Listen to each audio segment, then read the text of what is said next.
I sit in my darkened living room at 9:37 p.m. on a Thursday evening, waiting.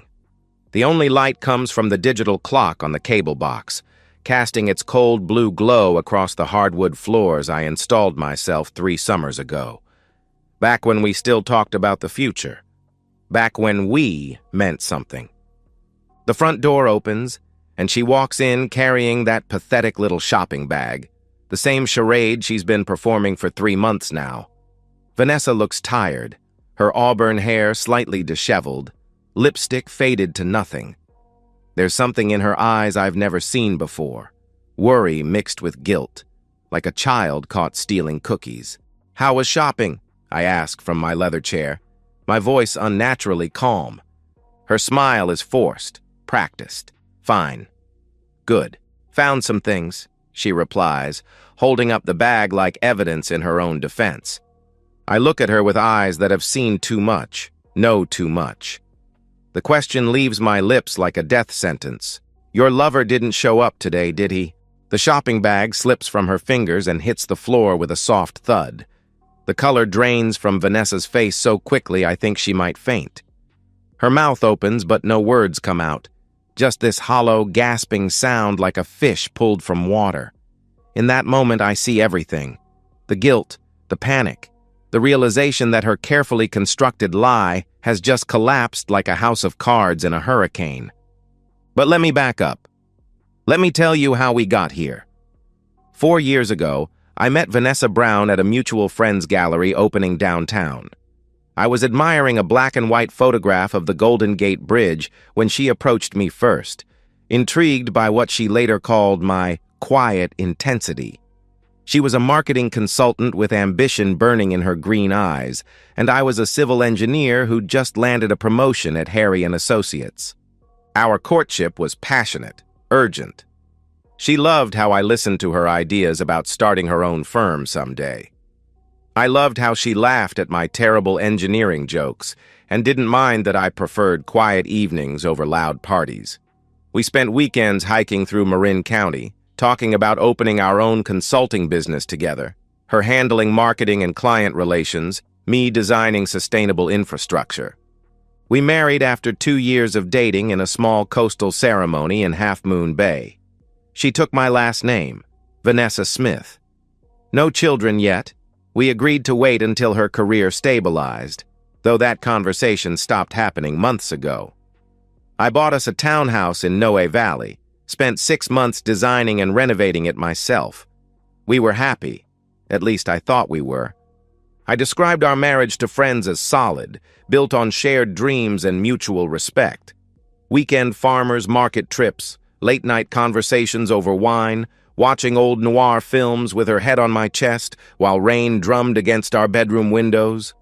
We made love regularly, laughed often, fought rarely. We were those couples other people envied. But 6 months ago, something changed. The shift was subtle at first. Longer hours at the gym, new clothes I didn't recognize, more frequent networking events, and girls' nights out. Our intimacy evaporated like morning fog. Her phone became surgically attached to her hand, always angled away from me.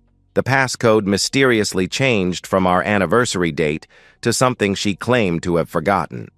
When I tried to initiate intimacy, she claimed exhaustion or work stress.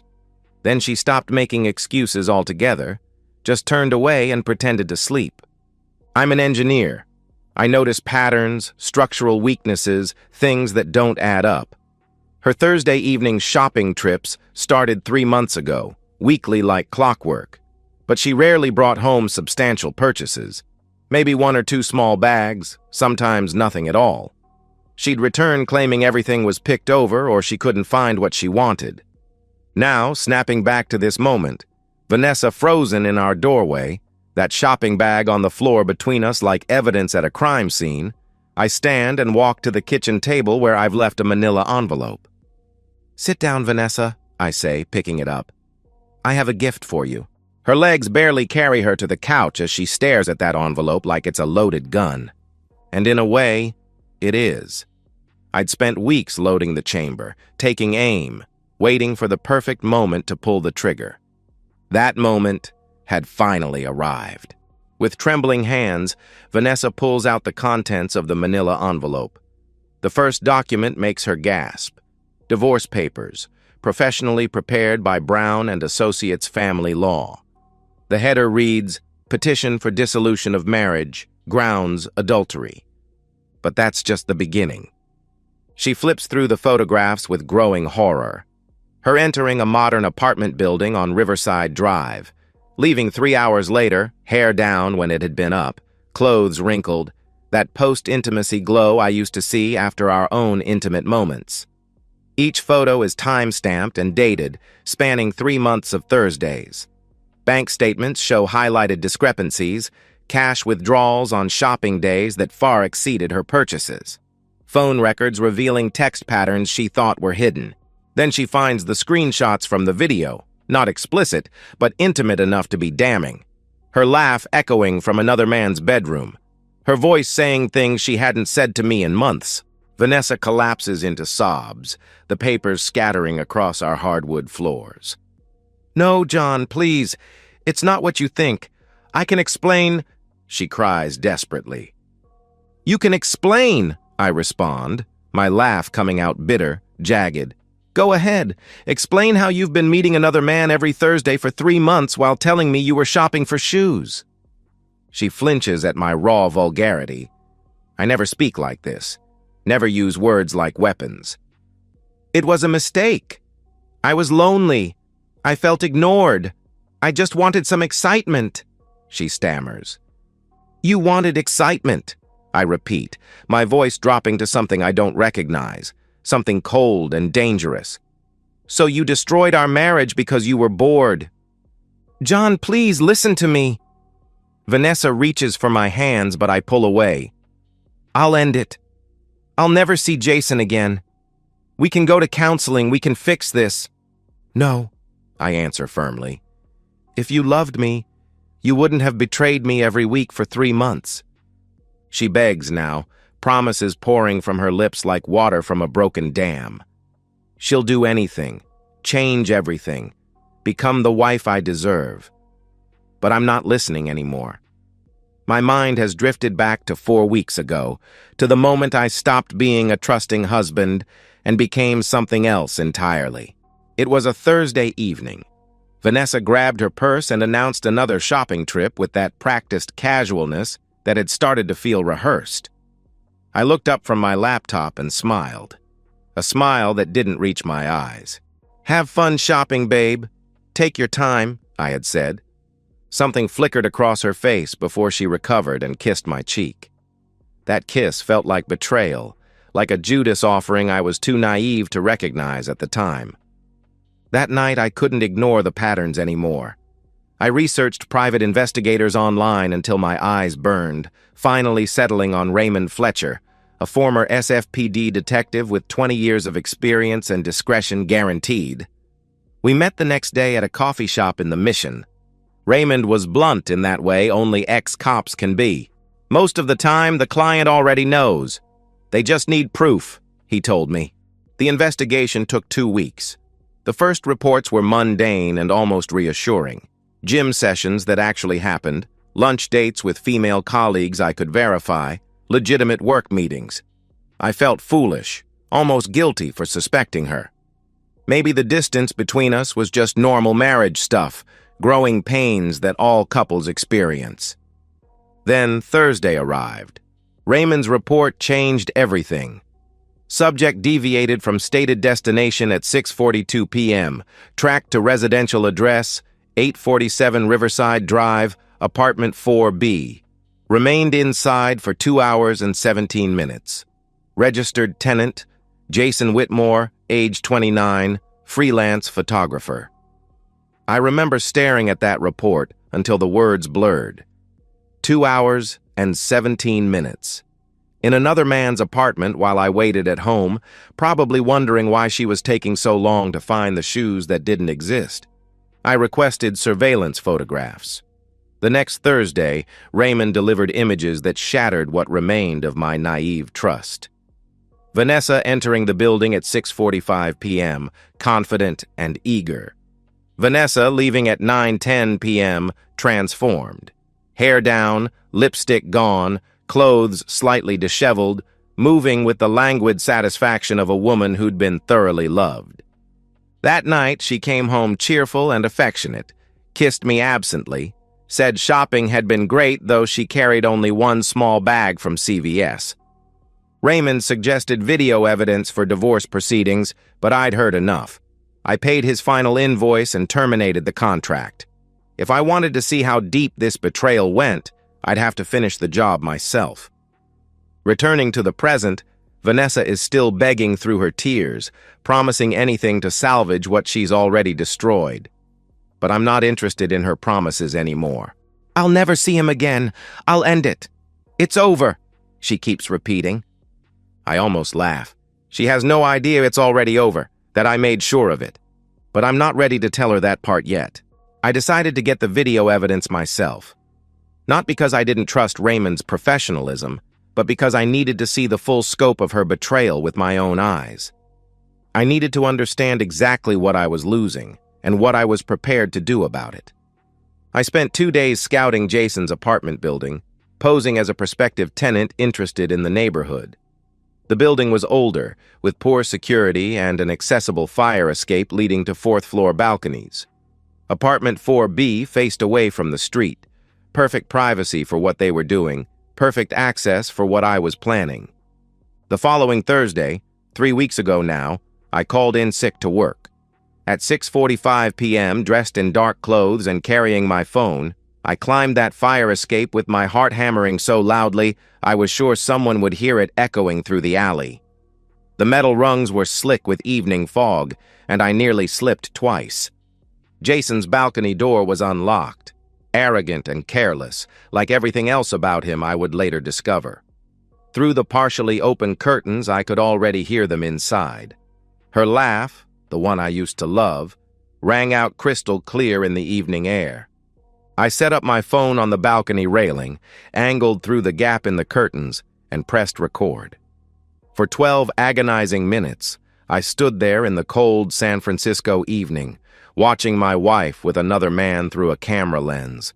12 minutes of passion and intimacy she hadn't shown me in months.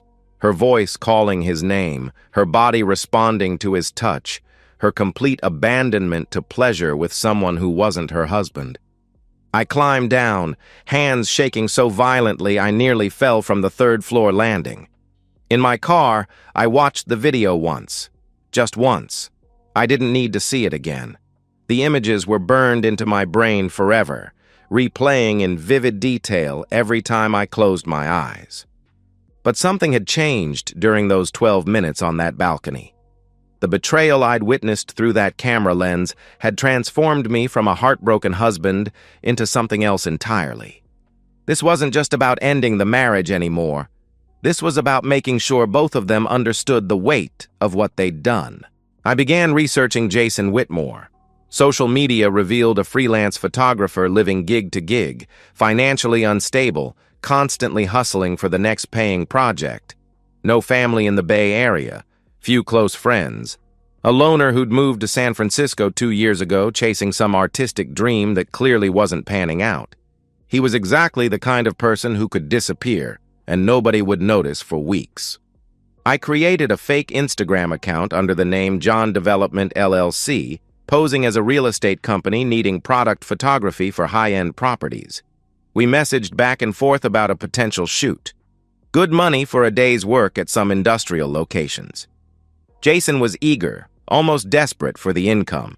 I could sense his financial desperation in every message. I scheduled a consultation meeting for this past Thursday evening, exactly 2 weeks after I recorded that video, 7 p.m., at an abandoned warehouse in the industrial district near Pier 70. Perfect for the urban aesthetic we're going for, I told him through our messages. Jason agreed immediately, probably calculating how much rent money this job could cover. Meanwhile, I prepared meticulously for the legal battle ahead. I consulted with 3 divorce attorneys before choosing Patricia Brown, a woman known for her aggressive tactics and her particular hatred of adultery cases. She reviewed my evidence with professional satisfaction. "This is airtight," she said, flipping through the photographs. "She'll get nothing beyond what the law requires." I documented everything through Patricia's guidance, every purchase, every lie, every suspicious text pattern. I legally transferred our shared assets into individual accounts, boxed up important documents, and quietly removed sentimental items from the house. Vanessa was too distracted by her affair to notice her life being systematically dismantled. I also did something I never thought myself capable of. I began studying how people disappear. Late-night research into missing persons cases, unsolved disappearances, true crime forums discussing the kinds of people who vanish without a trace. I learned that most cases go cold because there's no body, no witness, no digital trail leading anywhere conclusive. People disappear when they're isolated, when no one expects to hear from them regularly, when they have no routine others depend on. People like Jason Whitmore. I drove to the rural property I'd inherited from my grandfather, 2 hours northeast of the city, isolated and long forgotten. The old workshop was still standing, tools still hanging on pegboard walls. I cleaned it thoroughly, organized the equipment, made sure everything was in working order. I told myself I was just keeping options open, just preparing for possibilities. But deep down, I knew exactly what I was building toward. This past Tuesday, I filed the divorce papers. Wednesday, I informed my team I'd be taking personal days starting Friday. Yesterday, Thursday, arrived, and I woke up feeling strangely calm. I came home at 5 p.m. and watched Vanessa get ready for her shopping trip. I could see the edge of new lingerie under her clothes. She wasn't even trying to hide her intentions anymore.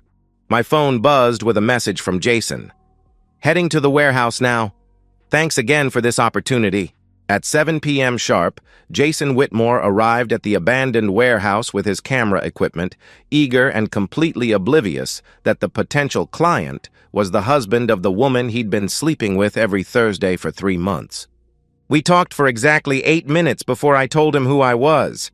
I won't describe what happened after that moment of recognition dawned in his eyes. That sudden understanding that he'd walked into something he couldn't walk out of. Some details are better left hanging in the air, where they can properly haunt the people who need haunting. What I will say is this. The rural property proved very useful. The workshop tools were exactly what I needed, and Jason Whitmore's financial desperation meant no one was expecting to hear from him for several days. By this morning, I was back at work as if nothing had happened. Now, sitting in our living room watching Vanessa cry over divorce papers, she finally asks the question I've been waiting for. "John," she whispers, looking up at me with growing horror. "What did you do to Jason?" "What did I do?" I answer calmly. She asked me what I did to him, over and over, her voice rising to a scream. "What did you do? What did you do?" I didn't answer immediately. Some questions are better left hanging in the air, where they can haunt you properly. Vanessa stands slowly, backing away from me like I'm a stranger, which, in a way, I suppose I am. The man she married would never have done what I've just implied. The man she married was trusting, forgiving, naive enough to believe in happily ever after. "Oh my God, John. What did you do to him?" she asks, her voice barely above a whisper. "What did I do?" I lean forward in my chair, my voice sharpening to a blade. I protected what was mine. I removed a threat. I did exactly what was necessary when my wife decided to betray me every Thursday for 3 months. You couldn't have, she stammers, shaking her head in denial. "You'll never find out. Neither will anyone else," I respond with cold certainty. Jason Whitmore is a freelance photographer with no family, no steady clients, no one who depends on hearing from him regularly. He's exactly the kind of person who disappears and nobody notices for weeks. By the time anyone files a missing persons report, if they even do, any trail will be ice cold. Her hand reaches instinctively for her phone, but I catch her wrist. Not hard, but firmly enough to make my point. "I'm calling the police," she declares frantically. "And telling them what?" I interrupt, my laugh coming out harsh, unfamiliar. That your husband discovered your affair and now you're worried about your lover? You think they'll launch a full investigation based on a spurned wife's paranoia? Jason could be anywhere right now. Could have ghosted you like the coward he is. Could have run off with another woman. Could have decided San Francisco wasn't working out and moved back east. There are 1,000 explanations, Vanessa, and all of them are more believable than whatever theory you're constructing in your guilty conscience. You're insane, she whispers, backing further away. No, I reply, standing and stepping closer while she shrinks back against the wall. I'm just done being disrespected in my own home by my own wife. She looks down at the divorce papers still scattered across our floor, the floor where we used to dance to jazz records on quiet Sunday mornings. I won't sign these. You can't force me. Sign them, or I release the video publicly, I state matter-of-factly. Every friend, every family member, everyone in your professional network gets to see exactly what kind of person you are. Your parents, your colleagues, your sorority sisters from college, everyone you've ever cared about gets a front row seat to you f***ing Jason in his bed. Your choice. Her face crumbles completely now. The confident, successful woman I married has been replaced by this trembling, desperate creature who destroyed everything good in her life for some fleeting excitement. John, please, we can still fix this. We can go to counseling. We can work through this, she pleads desperately. There's nothing to fix, I answer, gathering up the scattered papers. You destroyed us the first time you spread your legs for him. The vulgarity hits her like a physical blow. She's never heard me speak like this. Never seen this side of me that apparently existed all along, waiting for the right betrayal to wake it up. What happened to you? She whispers through her tears. You're not the man I married. Neither are you the woman I married, I reply coldly. She would never have betrayed me. But you did. And now you get to live with the consequences. Vanessa sinks to her knees on the hardwood floor we refinished together last spring, literally begging now. I'll do anything. I'll disappear. I'll never bother you again. Just please, please tell me you didn't hurt him. Get out, I command. The words are flat, final, carrying the weight of absolute authority. John, she tries once more. Get out! I roar, shaking the picture frames on the walls, photos of our wedding, our honeymoon, all the happy moments she poisoned with her betrayal. Sign the papers, or I destroy what's left of your pathetic life. Those are your only options. Patricia will deliver copies to wherever you're staying tomorrow morning. You have 48 hours. She scrambles to her feet, grabbing her purse with hands that won't stop shaking. At the door, she turns back one final time, and I see something that might be genuine remorse. Too little, too late. If you hurt him? If you did something to Jason, they'll find out. They always find out, she says with desperate conviction. I've already turned away, picking up the TV remote like she's ceased to exist. An old Bogart film is playing on the classic movie channel, one we used to watch together, curled up on this same couch, back when we still believed in forever. Goodbye, Vanessa. I hope the excitement was worth it, I say without looking at her. The door slams behind her, and the sound echoes through the empty house like a gunshot. I sit back down in my leather chair, watching Humphrey Bogart light a cigarette on the screen. The black and white shadows flicker across the room, but I'm not really watching. I'm listening to the silence. The profound, deafening silence of a house that used to hold love and now holds only the ghost of what I used to be. Somewhere in the city tonight, Vanessa is probably calling Jason's phone and hearing it go straight to voicemail. Maybe she's driving to his apartment, finding it dark and empty. Maybe she's sitting in her car, trying to decide if she should really go to the police, wondering if I actually did what I implied or if it's all just psychological warfare designed to torture her. I don't particularly care which. The outcome is the same either way. She's gone. Jason's gone. The life I built with her is gone. And I'm exactly where I chose to be. alone in a house that feels like a mausoleum, watching old movies about men who commit perfect crimes and then slowly unravel while waiting to be caught. I used to think those stories were unrealistic. Now I understand them perfectly. The weeks following our confrontation unfold. Vanessa signs the divorce papers within 48 hours. My threat to release the video publicly proves more effective than any legal coercion could have been. Patricia Brown handles the proceedings with ruthless efficiency, ensuring every I is dotted, every T crossed, every loophole sealed. The prenuptial agreement I insisted on 4 years ago, which Vanessa found unromantic at the time, strips her of any claim to my assets, my property, my pension, my future earnings. She gets the bare minimum mandated by California law and not 1 penny more.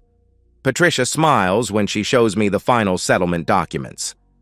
She should have thought about this before she decided to play house with a photographer, she remarks with professional satisfaction. Through Patricia, I hear that Vanessa has lost weight, looks haggard, hasn't been sleeping well. She tried calling me dozens of times in those first weeks after that Thursday night. I blocked her number after the 5th voicemail. She showed up at the house once around midnight, pounding on the door and crying my name. I called the police for trespassing. She never returned. At work, I maintain perfect professionalism. No one knows the real story behind my divorce, just that it happened quickly and I seem to be handling it well. When colleagues express sympathy or curiosity, I offer a simple, practiced explanation. We grew apart. It happens sometimes, I tell them. They assume it was amicable, that both parties moved on peacefully. No one suspects the darkness underneath. My productivity actually improves. I arrive early, stay late, channel whatever emotions I have left into designing better bridges and more sustainable infrastructure. My supervisor mentions my promotion potential has never looked better. 2 weeks after Vanessa moved out, 2 detectives knock on my door. Detective Sarah and Detective Michael Rodriguez, both looking tired and routine. A neighbor filed a wellness check request for Jason Whitmore after not seeing him for several weeks. His apartment shows no signs of struggle, but he hasn't posted on social media, hasn't responded to client emails, hasn't shown up for scheduled photography sessions. He's simply gone. The detectives found my fake Instagram account in Jason's message history, the conversation about the photography job, the scheduled meeting at the abandoned warehouse. I play my role perfectly, calm, cooperative, appropriately confused. Yes, I was interested in hiring him for some corporate headshots, I explain. I thought the industrial warehouse aesthetic might work for our company's rebranding project. We scheduled a meeting for 7 o'clock. He never showed up. I waited about 30 minutes, then assumed he'd flaked out or found a better-paying gig. I deleted the account when I went with a different photographer. Did you know Mr. Whitmore was involved with your wife? Detective Rodriguez asks directly. My ex-wife? No, how would I know something like that? I respond smoothly. The lie flows effortlessly. Raymond Fletcher's investigation report is protected by attorney-client privilege, and I never mention hiring a private investigator. The detectives ask to look around the house. I consent immediately, even offer them coffee. The space is clean, ordinary, recently redecorated. Nothing incriminating anywhere. They thank me for my cooperation and leave. Detective Sarah hands me her card. If you think of anything else that might help, please call us, she says professionally. I close the door and my hands don't shake. My heart rate stays perfectly steady. I've become someone who can lie to police without flinching. The investigation stalls within weeks. No body, no witnesses, no evidence of foul play. Just a freelance photographer with unstable income and no close family who suddenly stopped answering his phone. His landlord eventually cleans out his apartment when rent goes unpaid. His social media accounts go dormant. He becomes another statistic, another missing person whose case goes cold in the filing cabinets of overworked detectives. Vanessa tries to tell police she suspects me, but she has no proof. just the desperate accusations of a bitter ex-wife whose own infidelity destroyed her marriage. The detectives note her statement but don't pursue it seriously. Patricia keeps me informed about Vanessa's increasingly erratic behavior. Her wild theories only undermine her own credibility, Patricia tells me during one of our final meetings. I learned through mutual acquaintances that Vanessa moved to Portland, took a retail job after her marketing career imploded when word of the affair spread through her professional network. She's alone, broken, haunted by questions that will never be answered. I should feel victorious. I won everything, kept my house, my assets, my reputation. She lost everything, her marriage, her career, her standing in the community. But sitting alone in the townhouse I designed for two, watching noir films in the dark, I feel hollow. The rage that sustained me has burned out, leaving only ash. The police stopped calling months ago. The detectives moved on to cases with actual evidence. Jason Whitmore became just another name in the missing persons database, filed away and forgotten. And I became just another divorced man living alone in a house too big for one person. We all became ghosts in our own way. 6 months after the divorce was finalized, I still live in the townhouse I designed for a marriage that no longer exists. But everything has changed. I've systematically removed every trace of Vanessa. Photographs, furniture we chose together, even the expensive coffee maker she loved. The space is minimalist now, sterile, like me. Work continues to be my refuge.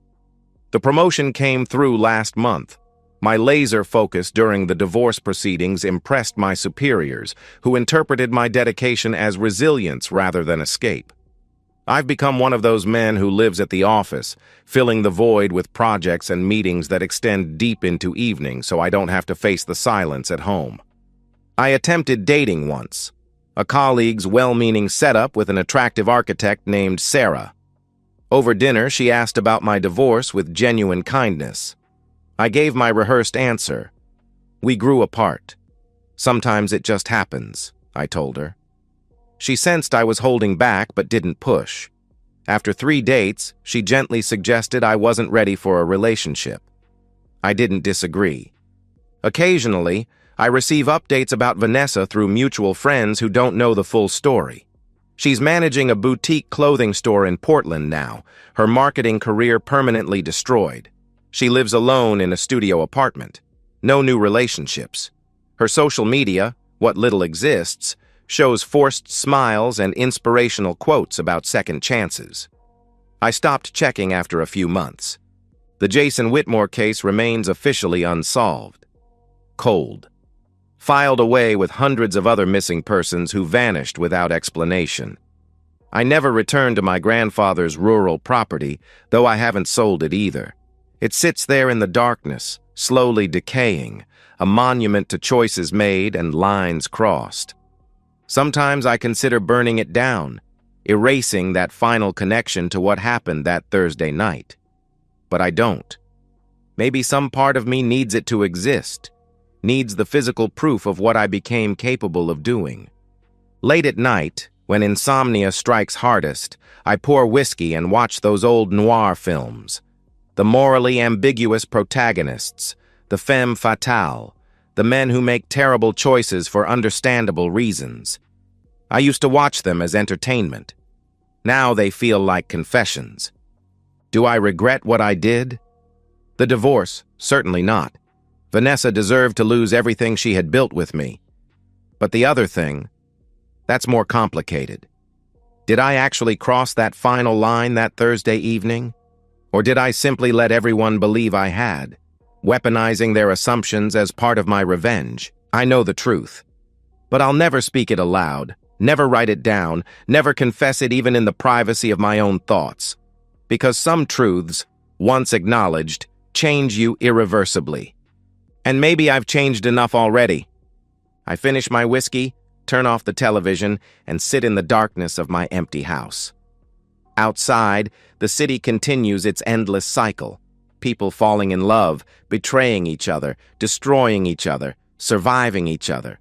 My story is just one thread in that vast, indifferent tapestry. Tomorrow I'll wake up, go to work, exist. It's not happiness. It's not redemption. It's survival. One day at a time, carrying the weight of what I know, what I did, what I became. Sometimes I wonder if she lies awake asking questions with no answers, haunted by suspicions she can never prove. Sometimes I wonder if Jason is alive somewhere, hiding, too terrified to surface. But mostly I don't wonder at all. Mostly I just exist in this house I built, in this life I designed, in this silence I earned. They say the perfect crime is one that's never solved. What they never mention is that the real punishment isn't getting caught. It's getting away with it and having to live with yourself afterward. Was it worth it? I still don't know. Ask me tomorrow, or the day after that.